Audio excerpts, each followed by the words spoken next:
You have created a monster and it will destroy you. She's alive! Alive! I am Dracula.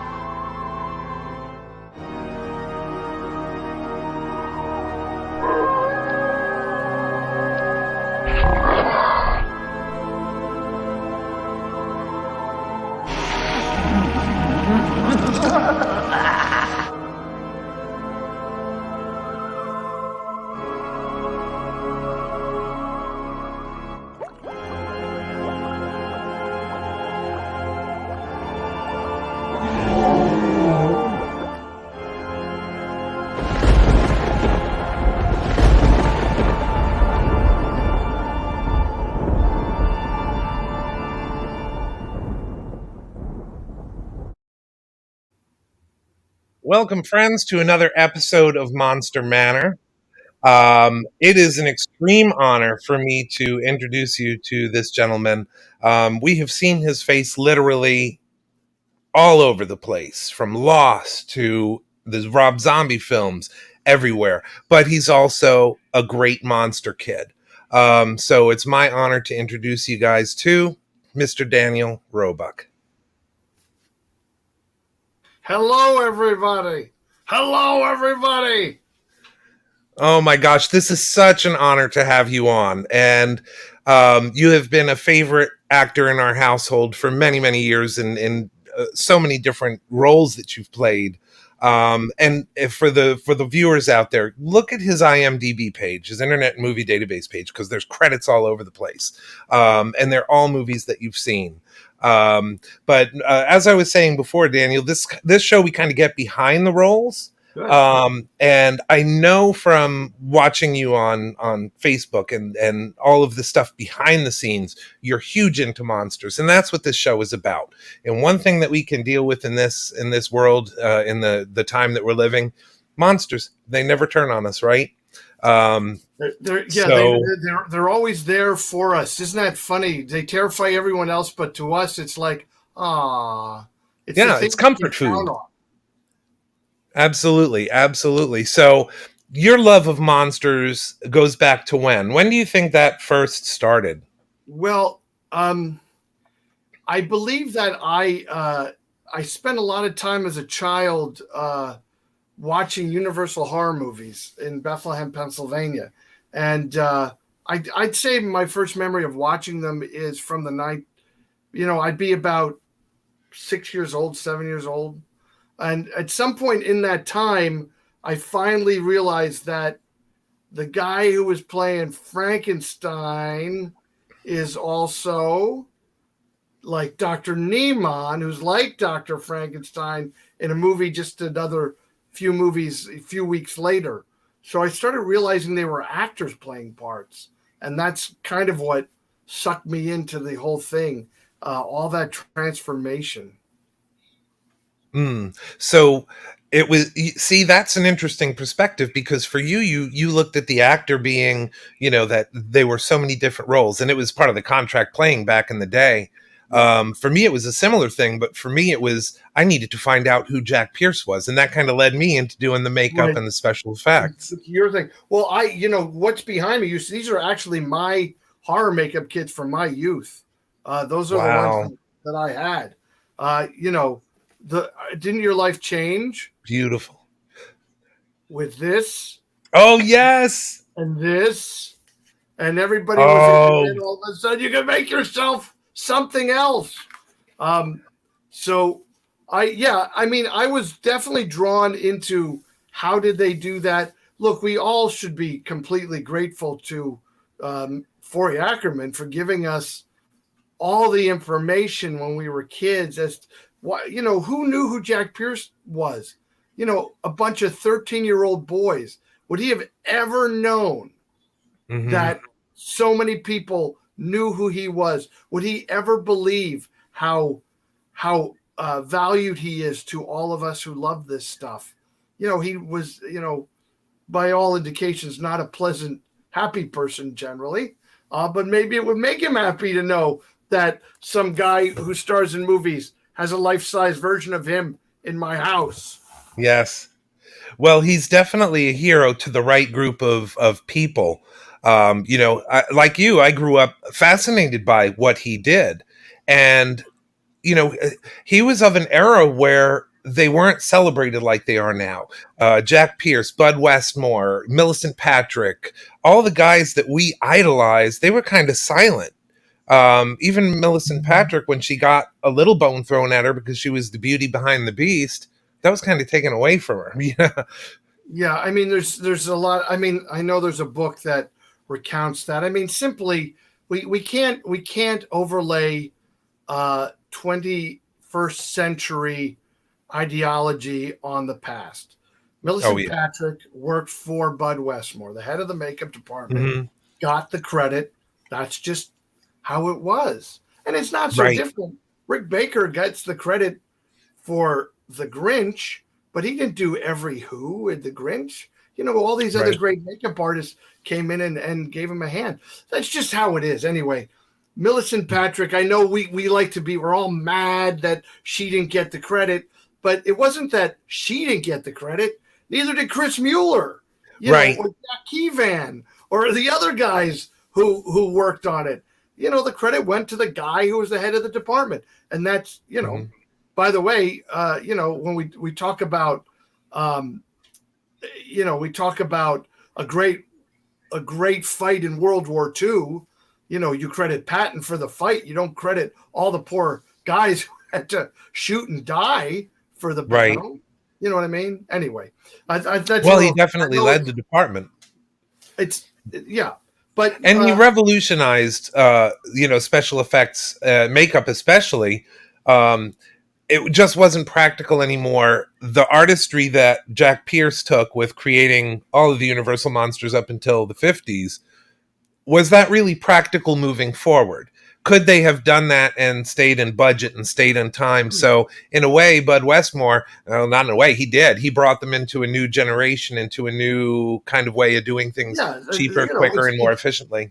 they used to make the Model T car one way, and then Yep. they make the Ford you buy now a different way because Hmm. things change. As a makeup artist, I mean, once the the Bow brothers created foam latex, all bets were off. Hmm. Jack Pierce, it took him 8 hours to put makeup on Boris Karloff, and I guess in the day they were like, well, it looks pretty good, it's worth it. There's nobody's gonna, you know, a 9 hour makeup is extremely rare. And I don't even think, there's maybe me and six other people would be like, I want to be in makeup for 9 hours. Yeah. Actors are like, what? I've got to hashtag myself. I don't have time to sit in a makeup room. Yeah. Me, I'm like, bring that on. Yeah. Yeah. Well, there are those of us that love it, love the smell of the alcohol paints, love the smell of the solvents and the glues and everything. And the Brings us I back love to a different Prozac, time. man. Yeah, I love the smell of the glue because when Hmm. I smell the glue, I know I'm in makeup. I don't mind the tugging and the rubbing and the pulling.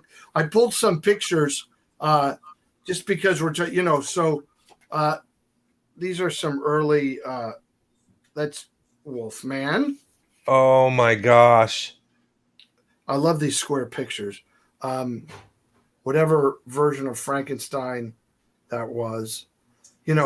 By the way, this is why I'm an actor, not a makeup man. I think I'm wearing the same shirt. Am I wrong about this? That's the same shirt. Who would have Oh thought? my god. I could still- now, by the way, I get people yell at me that I always wear black clothes. Look at this. That's the exact same shirt. Yeah. Yeah. Um, I was uh, I was a I was in a circus, Scott, when I was 12 years old. That was my first professional job as a performer. But I was a vampire clown. I'm wearing a Oh my baseball uniform gosh. because we had a baseball routine. And my mother must have shot this before I went to do the baseball routine. I'd always send in pictures to Famous Monsters. They never printed them. Uh My room when I was a kid. Is there any surprise? oh. This is the room I live in. And this is it looks like when I was about 15 or 16. That's what my room looked like. That's not me. That was Linda Ammond, who I was madly in love with. Oh Um, my gosh. Yeah, we could have been like really close friends Yeah, back we'd be then. best buddies. We'd be That like, was "Look, my pick each other up." that was definitely my room. Oh my gosh, dude. Yeah, Yeah. and nothing changes. And then Yeah. I think when I was a Except kid, maybe the size of our toys, because we didn't have life-size monsters back yeah, then. if we could have. So then this now this looks like Superman, right? Hmm. But this is the doll that really got me thinking about transformation because this is Captain Action. This was a doll, and you would Right. get the costume, and you would put the costume on the doll. These are new versions, but we had some when we were kids. Oh, right. You get Right. the costume. Now, anybody, I'm 58. I had to ask my wife the other day, am I 58 or 59? Because I had a birthday 2 days ago, and she told me I was 58. But transformation has always been a key component of the things that entertain me, and the things that And I mean, you had a doll, and then you had a Superman doll. What more would you Right. want? I have a whole Right. collection of these Captain Actions too that I still have. Yeah, they were fantastic. And I mean, nowadays, I wish they had more toys like that. They tried, I guess it was maybe late 80s, early 90s with the Max Max Effects. Effects. Yeah, Max. Of course, I had to get that. I was Yeah. crushed that they didn't actually produce the other ones in that series because they had a great Freddy, but of course, that's what killed the line. Maybe if they would have led with Frankenstein. I wonder if they ever tracked down. There was a guy back then who sold everybody the salesman samples of the Dracula and the Frankenstein, but it was a Yeah. scam. And every one of us bought them. And some Oh, guy, wow. I'd like to figure out who that guy is. And then I'd like to make him watch episodes of Barney for 10 years as punishment. Yes. Man, so we see what inspired you.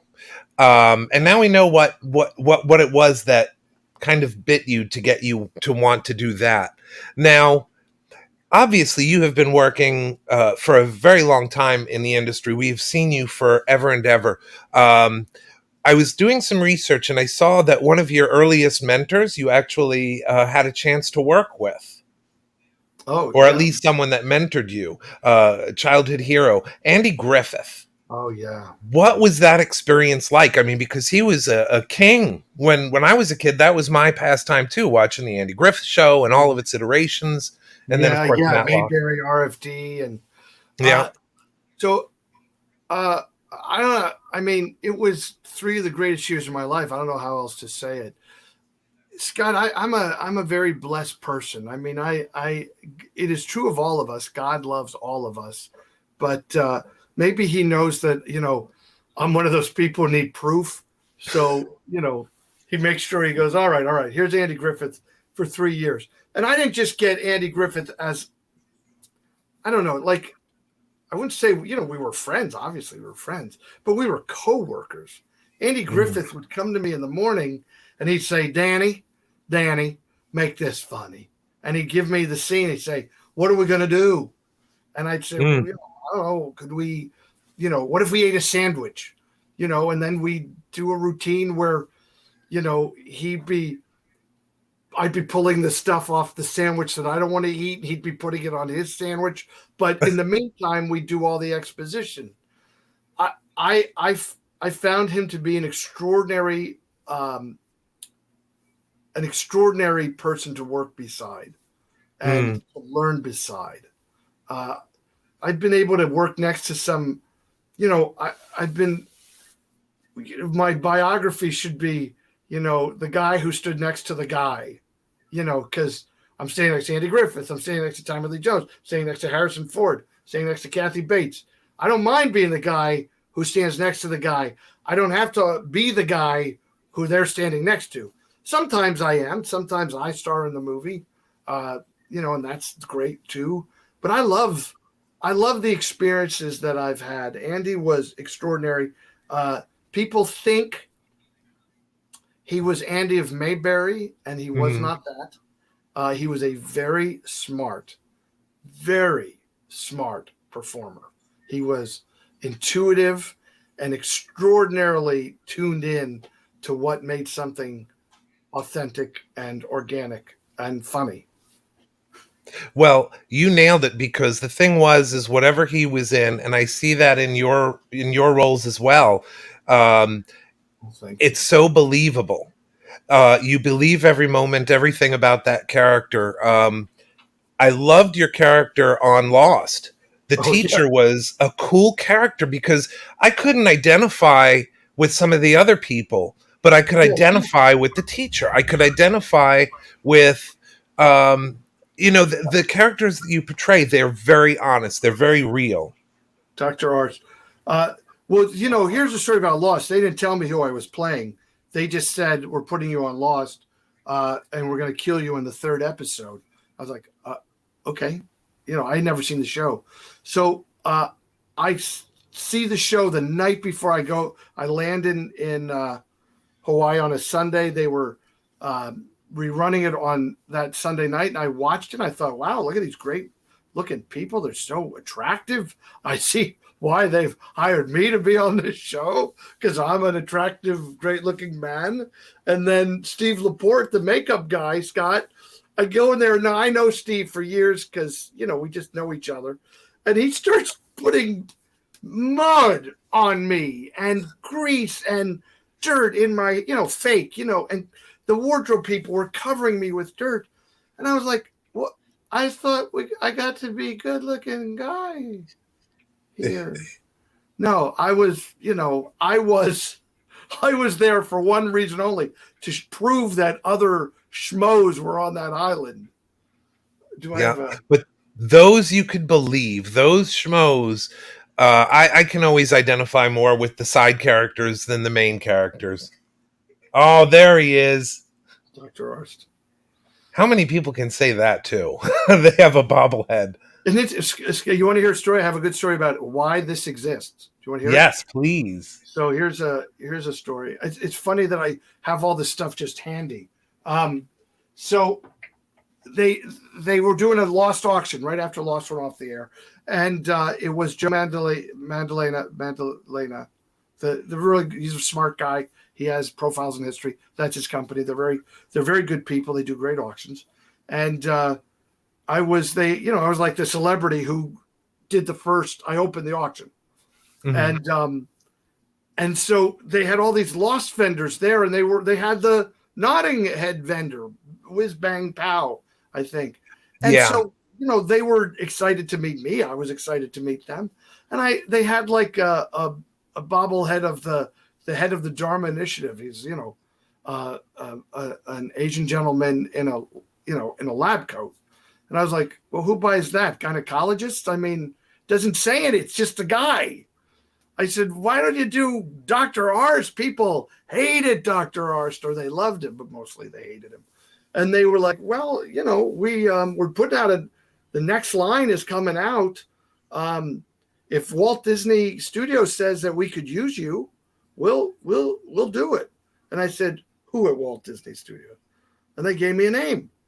And so I called the Walt Disney phone number the Monday, and I said, I'm calling for this person. I won't say her name, but I still remember it. And she got on the phone when it was explained who I was. And I said, so, they're doing these nodders. And boy, I would love to be a nodder. I mean, it would be so great. And she was so flummoxed. She was so sweet. She goes, wait a minute.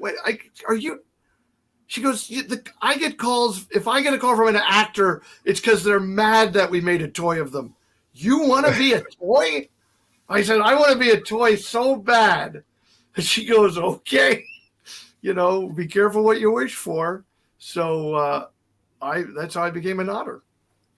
So is that the only toy that you have ever been commemorated in? Toy, I've been a mask. Bump in the Night did Dr. Shocker mask. They did Dr. Shocker and Igor. I'm also excited. I held that up. Because I consider this part of I mean, this is unbelievable. This just came out. That's me from Jedi Fallen Order. On this living series of the Star Wars cards. Yes. I wish I had that with me. Did I bring it in here? No. I mean, I still have my cards from 1977, Scott. Yes. So like I consider it like that. I collected cards, I collected masks, I collect toys. I wish they would do some. I was saddened that they didn't do a toy of Greased yet. Maybe, maybe that's Mm. coming. But they Yeah, did a that's lot the of thing cards, even with on Grim. Hasbro. There's always that chance, at least. They did that Oh, card on Grim. That's neat. yeah. I mean, look at me. I'm sitting here in a room. Behind me is the makeup stuff I had from a kid when I was a kid, and I mean, I get to be this guy in a movie, and I mean, come Mm. on, that's so great. It's surreal. I It's surreal. mean, so have you had any of those moments where you had to pinch yourself on set? Was that Every one of what are them? you talking Or about? Every day, Scott. I'm an idiot from Bethlehem, Pennsylvania. That I got yeah. on one set is a miracle. That I got on 350 is extraordinary or more. I Yeah. don't even know. They don't really list. When they count Matlock, they say Matlock. That's one. I was in 60 Matlocks. You know what I Yeah. mean? On Episodic IMDb. television. So, so every moment is a moment where I see how lucky I am.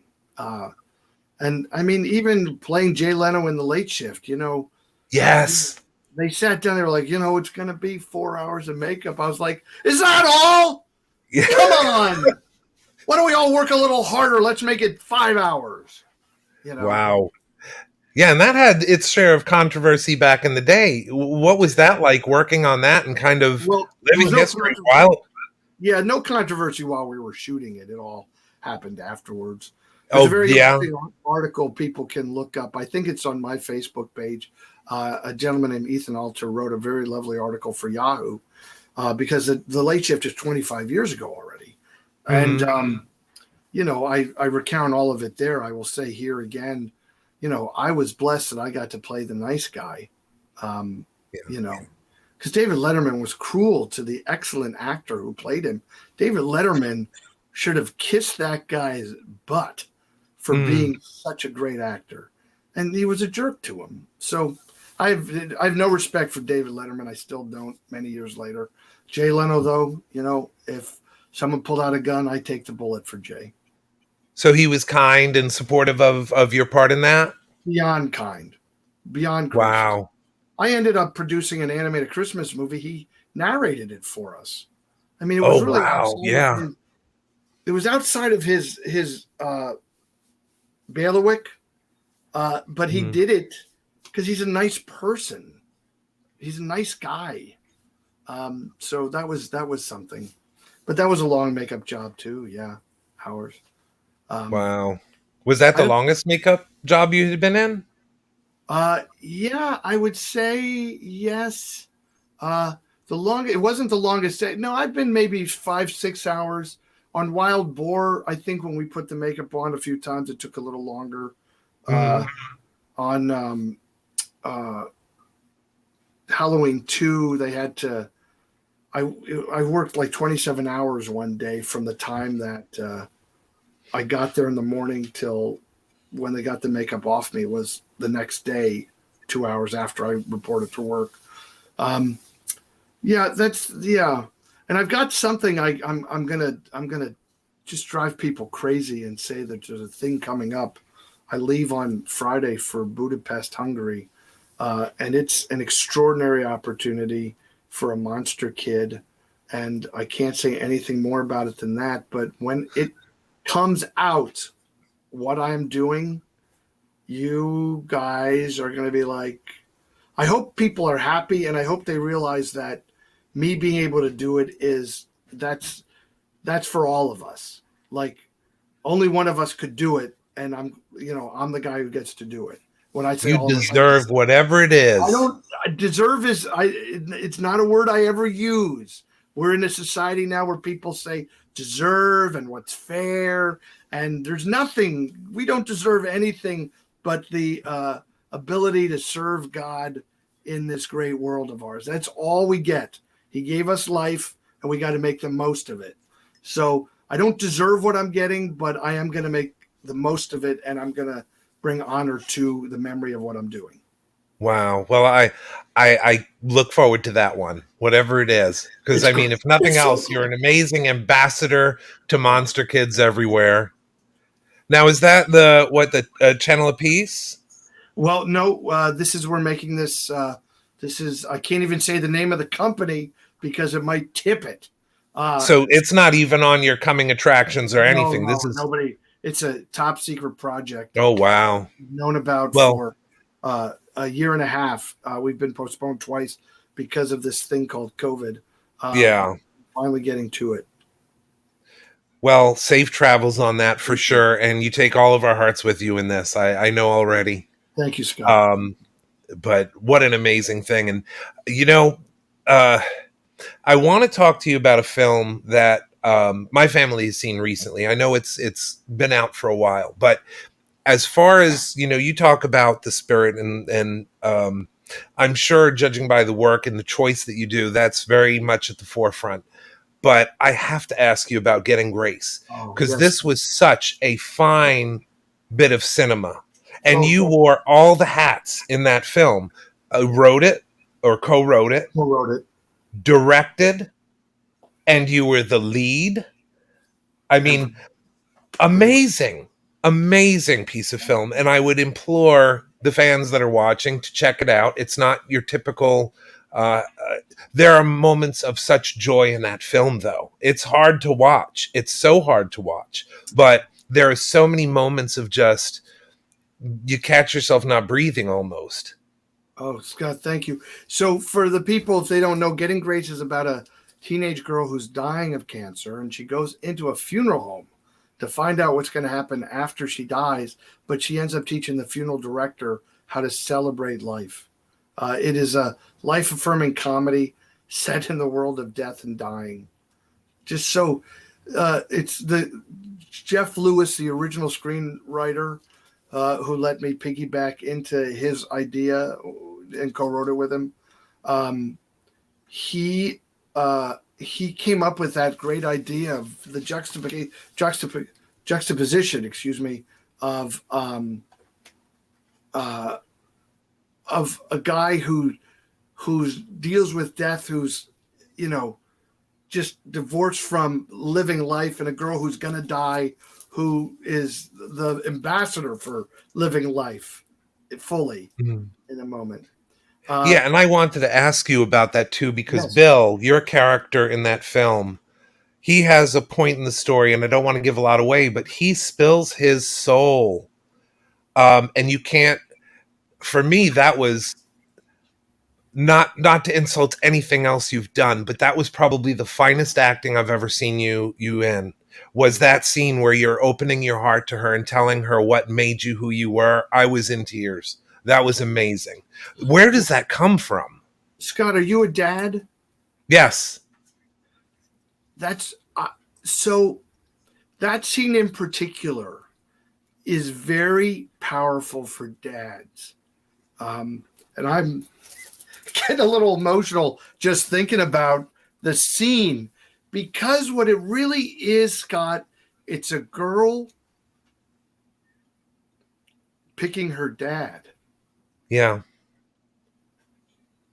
And Yeah. any of us who have gone through that process, we are societally, let's say, a lot of attention is given to mothers and mothers and mothering and mother, and all that's important. My mother is extraordinarily important to the person I am. And I hate to say, though, equally as my father. Uh, and they represent two different facets of our humanity, our maleness and our femaleness and our maleness. No matter what body we live in, we have this. We just are imprinted with both of them. And my work is often about this next movie and the movie after this, the Hail Mary that we're going to shoot this summer, and we just did this movie Lucky Louie. It's about fathering, and it's just something that I think we forget that those when there's a person who kills a lot of people, it's the thing that they always find that they have in common. 85-95% of the time is they were not fathered. Mm. And Yeah. we're the ones who's, that's why the mothers get to be like, I love you, I love you, I love you, love you. And the fathers are like, are you an idiot? What's the matter with you? Don't do that. Only idiots do that. And, that, or maybe that was just my father. But No, that was mine as well. And I think that might be a North thing versus South thing, because my dad was from the Bronx. yeah, So yeah, I got yeah, that no, Fred they Flintstone raising too. they tell you what's what. And, Yeah. and that's important. So Getting Grace is really about a child choosing her father. And that kind of gives a little away, but I mean, people should see it. It's on Hulu. You could see it for free on Hulu, or for $1.99 or $2.99. You could buy it on Amazon Prime, or you could buy it on Apple TV or any of those things. But it's it's a comedy, but have the tissues there too. Yes. Also, Scott, I think, if I could say, just based on the feedback, because I would never have had the hubris to say, I'm going to make a movie that's so important about this subject of pediatric cancer. People who've lived through this horror, or have lost people through it, their comments are very, very positive that it is a very realistic movie. Yes. But it's a movie that you could maybe watch with your kids if you've had the discussion about death and dying, or it's a good movie to watch with kids 8 years old and up, I would say, because there's kids in it, and kids love this movie. Kids and old people love this movie more than anybody. My 10-year-old son just watched this with us, and he laughed at the right times, and he got really quiet during other times. And the thing is that it was so thought-provoking. I think that it could break through to him. He has his own issues too. He is on the spectrum, and yet he picked out those scenes. So bravo to everyone involved in that, because it was so perfect. Thank you. If people see it and they love it, and they could go to Rotten Tomatoes and say they love it. They could go to IMDb and say they love it. If you don't love it, maybe tomorrow's the day you turn off the computer. Because if you give it, like on these things, if you go, well, I kind of liked it, unless you give it a 10, it just pushes the number down. But oh yeah. And I know it'll only appeal to a certain folk. But I'll tell you what, man, for those that I just wish you continued success with movies like that, because that was so human. And I know we talk about monsters all the time on this show, but my gosh, that was just too phenomenal to pass up without saying thank you for making such a wonderful film. And the entire cast was perfect. Absolutely perfect. I discovered that girl, Madeline Dundon, in Bethlehem. I discovered her out of my high school, Bethlehem Catholic High School. I was going to wait. That's the problem with being 58 and not 59. Well, maybe not. I was going to just say that I think people who like horror movies, there's still, there's a lot of caskets in it, and we're in a funeral home a lot. And I had the most amazing guy I went to high school with, Dimitri Heron, and his sister were our funeral consultants. So there is a sense of the macabre around the story. And we really worked hard to get all of that right. The funeral home stuff is extraordinarily authentic. Yeah. Oh yeah. And I could go on about this film forever and ever. There was one other scene that I have to thank you for, and it was the scene where they're having the viewing and the kids are there. Yeah. This was one of my favorite scenes in the film, because instead of it going one way that you totally think it will, it goes the entire opposite way. And again, kudos. I can't say enough about this film. It was just amazing. Please, people, go see it, watch it, enjoy it. You can track me down. I see that Our brilliant producer says you can find me at danielroebuck.com. The truth is, one of my dearest friends, Scott Brunel, was the guy who put danielroebuck.com together. And he passed away. And you can see exactly when he passed away because danielroebuck.com is a memorial to that moment because we didn't really do anything after it. But where monster fans would enjoy, if they go to danielroebuck.com, on the bottom it says House of Horror. You could see what my collection looked like about 10 years ago. It was about 10 years ago that I had an epiphany. I was at my son Buster is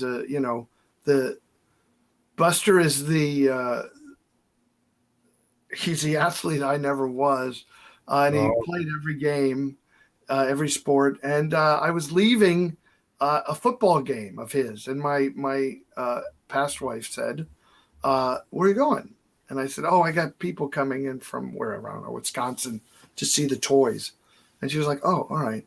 And then right after that, like within weeks of that, I had this, I thought, oh my God, I'm leaving my son's 13-year-old life to go relive my 13-year-old life. And I felt very bad about it.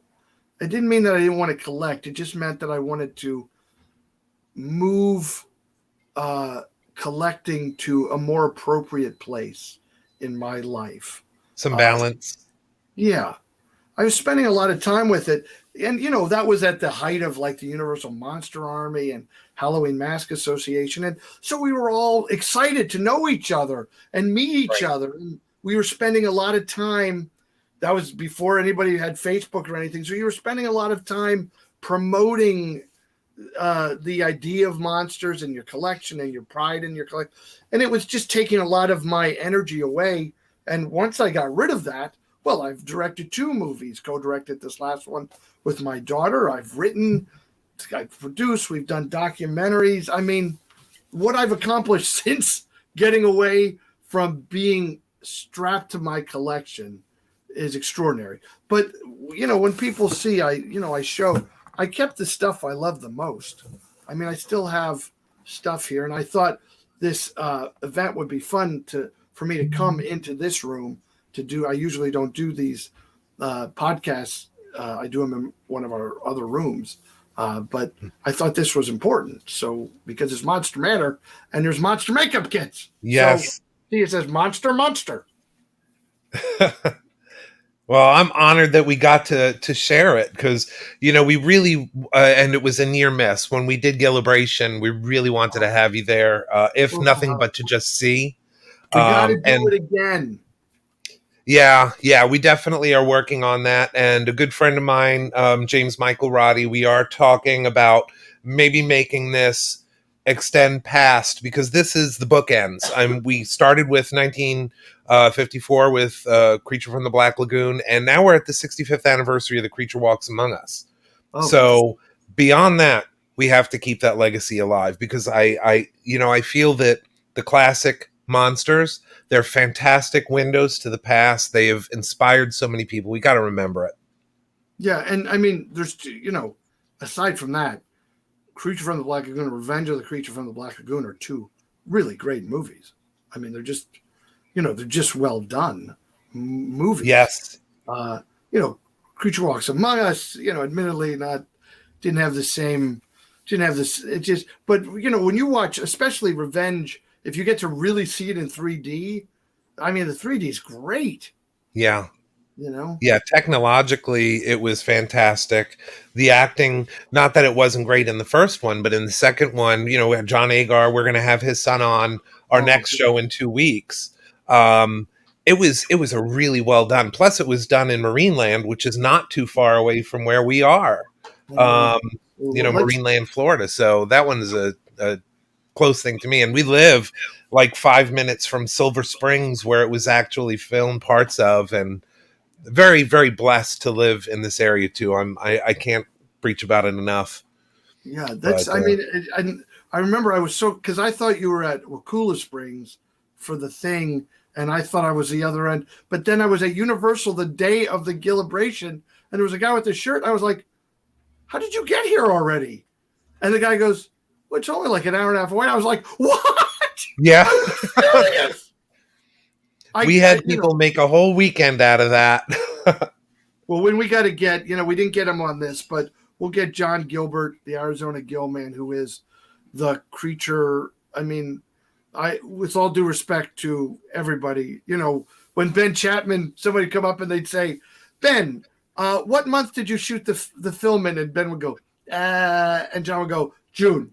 I just made that up. I don't know what month they really shot it in. But Gilbert knew everything about the creature from the Black Lagoon. And wow. Benny, who is a personal friend. I mean, it's nothing. You haven't lived life till Ben Chapman stays at your house. Yeah. I can't even do, because this is a podcast. How Ben talked, he made us laugh morning till night. I was fortunate enough to meet him once at Chiller in Jersey, and he and Sarah Karloff made that weekend for me because they're beautiful, so real. Yeah, just warm and great. I'm sorry.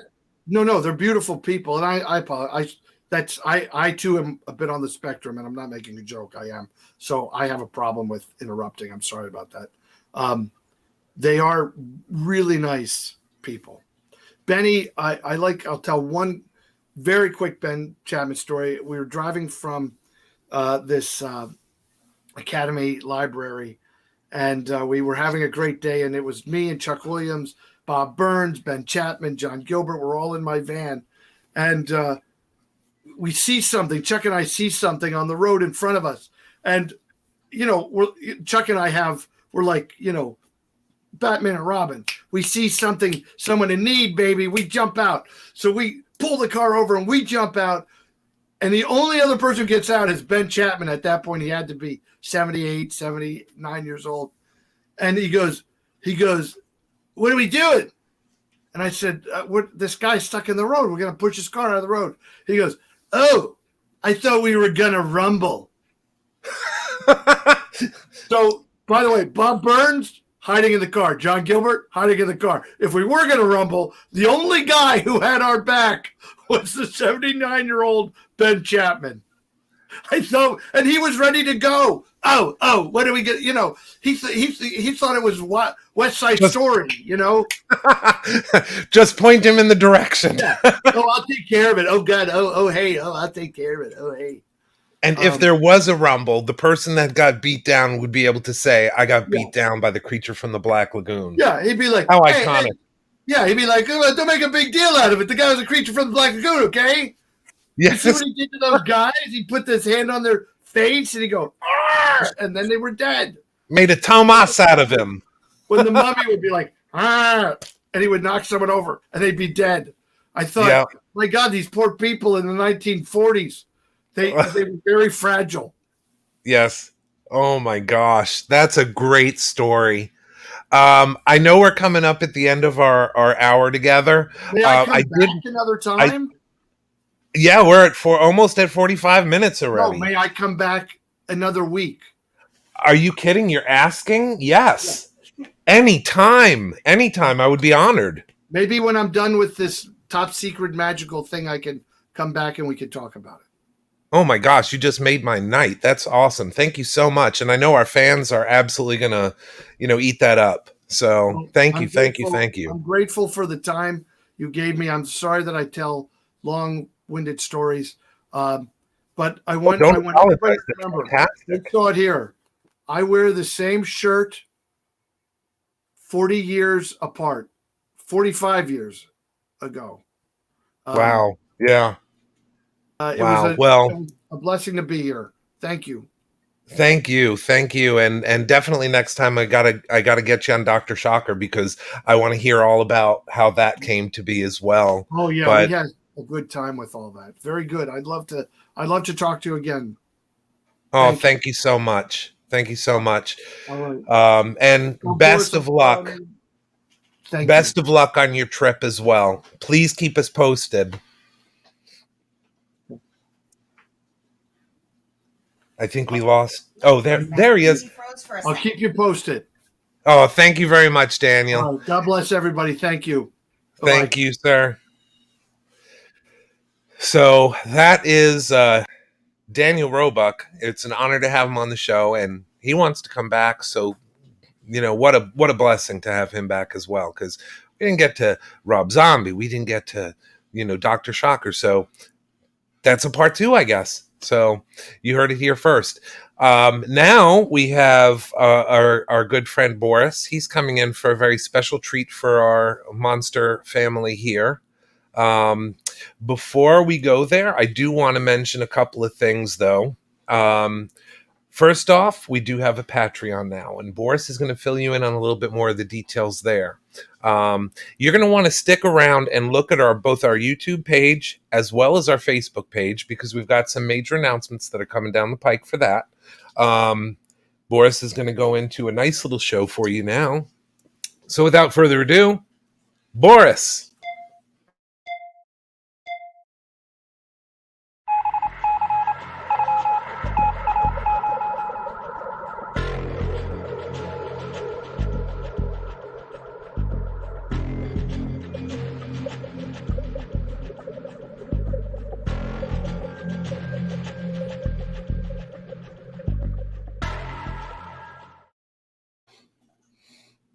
Really?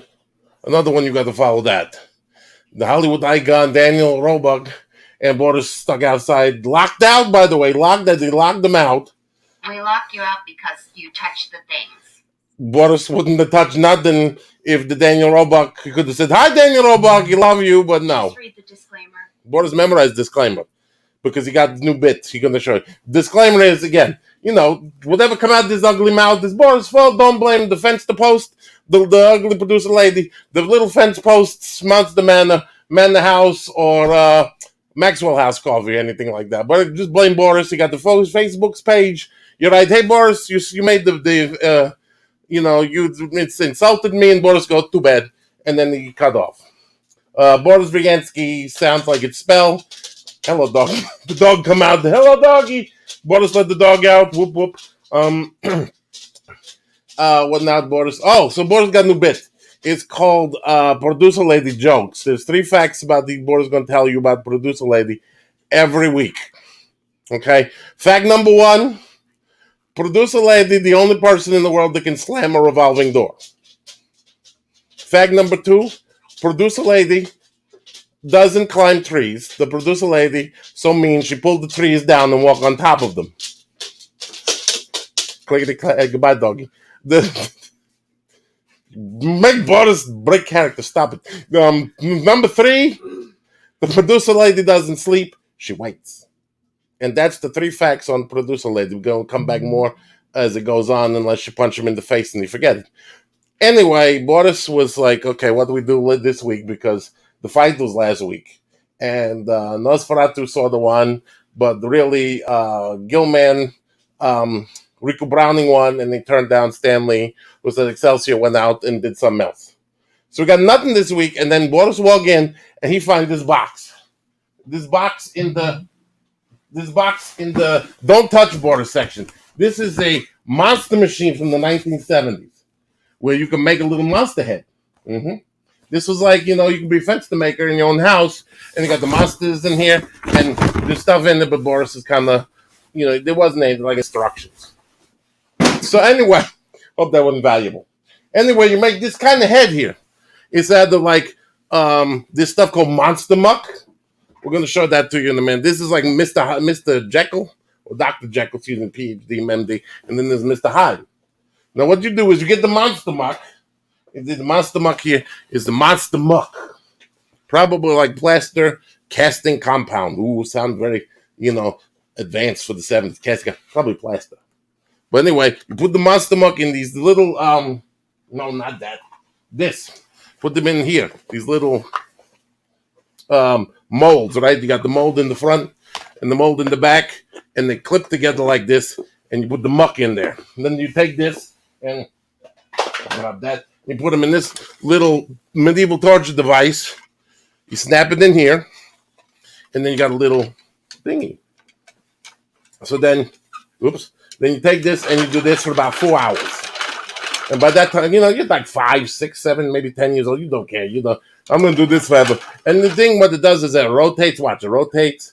And then it moves the clay around and stuff. And you get with the monster muck. And then, usually the little Evil Knievel shoot out if you're old enough to know about what the Evil Knievel. But this is the monster muck. And then you kind of leave it like this. And it dry.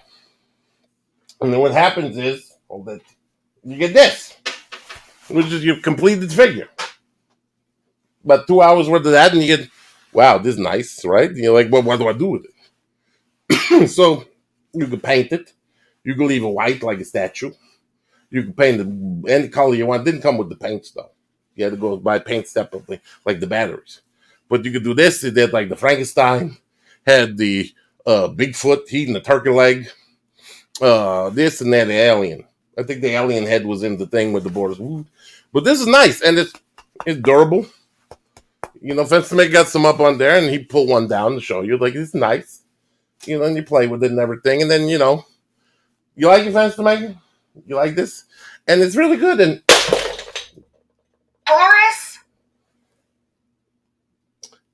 Boris didn't do that. Boris did not do that. It's gravity's fault. It was too much gravity pulled out the hand. People have to walk on this floor, Well, that's why you have a broom or a Roomba. So that was the Monster Maker. Apparently shoddy clay. The Monster Muck wasn't like, resin. So good thing it went out of business, right? But this was... This is why we don't let you touch the things. This is why you have a box on the lawn that you stand in. You're getting billed for that, sir. You don't pay Boris. How are you going to pay you back? Figure it out. You got a job for the master. You know what Boris gonna? But my masters don't pay. Boris gonna. You know what he'll do? He'll sell that floppy arm thing you poached last week because the floppy arm fish man. He'll sell that and then he'll pay you back. Did you take the gill man with you? Well, you didn't take it back. And again, you're getting billed for that too. You get the money back, so it's not like a bill. Murray's House of Shovels did that last thing. So Bill Murray's House of Shovels. If you had the shovel, you can pick that up. Sweep it in the shovel. You know what? Boris is owed money by Tammy Amy. We're still not really talking to Tammy Amy, but she stole the money. And Orlando Collector Deviant said in their show they give Boris 75 cents, so they can give it to you because that's probably about 75 cents worth of Monster Muck. So Trish Steve just write the check to Amber, producer lady, and Scott Fence the boner, and they say, sorry, we got the broken. And, this is for Boris. Ta-da! And we got why are you waving at me? Stop waving at Boris! The whole time, the thing, if Boris could show behind the camera, Fence to make it stand there and he can do this all the time. Because it's crap taped to the back. Okay. I'm just trying real hard. What fuels your... Okay, so Boris is going to take the... If not acting, what are you going to do, Fence to make it? If you weren't an actor, what do you... Oh, Boris read the wrong list. Okay, so Boris supposed to talk about Patreon. Scott's Fenstermaker, actually Scott's Fensterer. He's on the Monster Manor site was this Monster Manor with Scott Fenster on Patreon. If you want to support the show and pay for the crap Boris break, you can throw him a couple dollars. There's different levels. There's even one that gives Boris to greet you, like, hey, Boris gonna say something to you once every 3 months. And, if you don't like Boris, you send them to your friends and they'll insult them. You just write what you want Boris to say and insult, and Boris insult. But it's a nice thing. It's gonna, fix everything that the Boris break. Let's fence to make it by, other things like a sound system, so we don't get a little thing and the lights, maybe pay Boris or something. Or no, you know what, the little dancing girls. But it's a Patreon. You all know that the Patreon work. It's Monster Manor with Scott Fenster on the Patreon. Second, we got the YouTube dedicated channel. So you go to the YouTubes and it's no longer on Scott's Toy Box. It's on Monster Manor 1313. You got to do 1313 to get some of the Monster Manor show that's not as good. And you won't see Boris or Fenstermaker making corny jokes like warp speed. Good thing you didn't say nothing to Mr. Roebuck. Because Boris watch outside and the thing and you make the little comment, see what they got you. And then on the 28th this month, we're going to the Olo Comic and Toy Show. Boris is going to be there. Don't give him nothing because he probably break it. On Orlando's Collected Deviants by Boris and the Fence the Monster Maker on the 28th is from 10 to 4 at the Orlando Fairgrounds. It's a whole little comic and toyshow.com. Stop pointing, Boris can read it. And then again, they put on the bottom Patreon, so Boris probably to mention it twice. Go to Patreon, Monster Manor Scott Fester.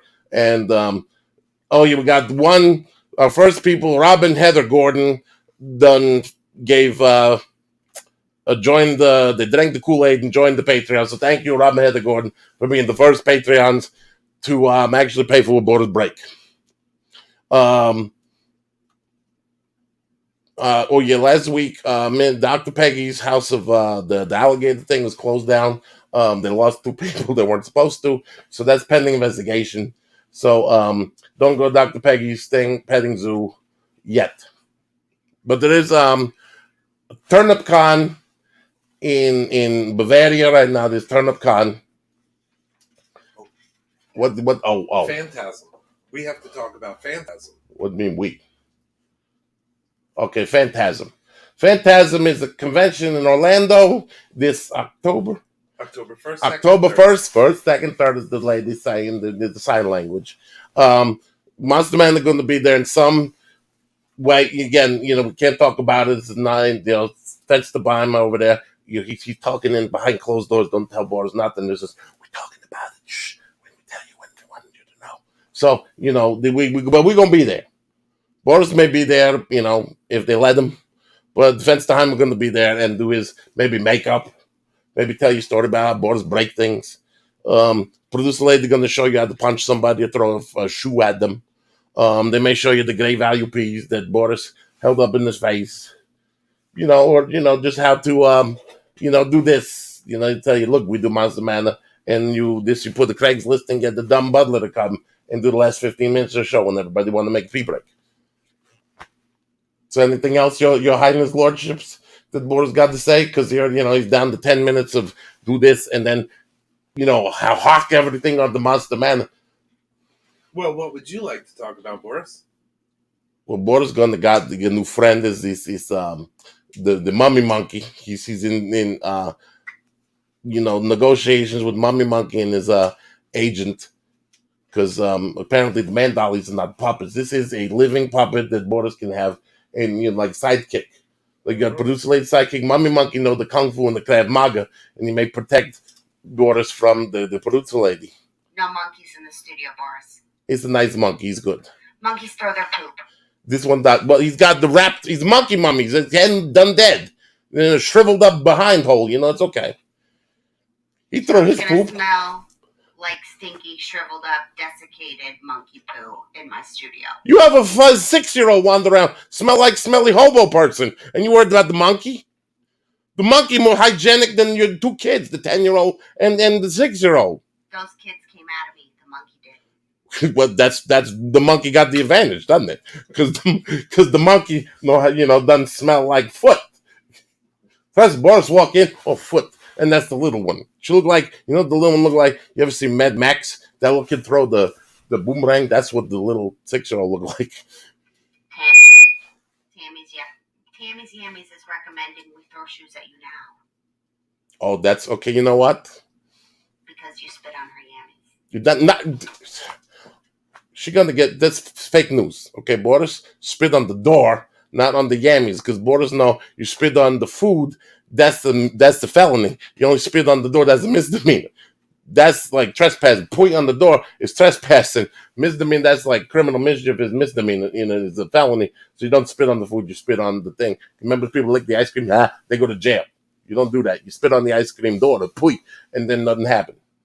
See, so Tammy Yammy, Boris watch people score. Boris watch Judge Judy. He know what he talk about. So stop making the fake stuff. Oh, yeah, you knew so much when you filed a restraining order. It did. 50 yards. You got to be in the backyard. You can go to the backyard where it's raining. Guys, let's just get along. You know what? This is Boris. Bud out. He's still got it. Do you want the piece? That's right. Bud out. You're going to get punched in the face by the lady. Announce next week's show. There's no show next week. Aha, gotcha. In 2 weeks? That's a trick question.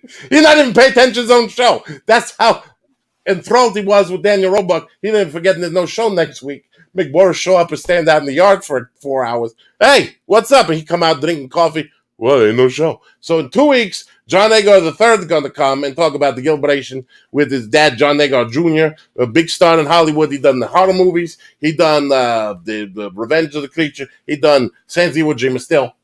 Outside Daniel Roebuck's work and Michael Betterman work, still one of the best movies out there. Best movie out there because it's the Marines attacking Iwo Jima. And then we got stuff after that, but he don't tell nobody because he didn't write. Now he's doing the cowboy. Yeehaw, urban cowboy. You know, you could just say, you know, write on the thing or have the producer like wrap it up. Why you got to do like, you know, this is what Boris' life is. This is Boris. Point, point, point. Then the this. And then the producer lady yell. So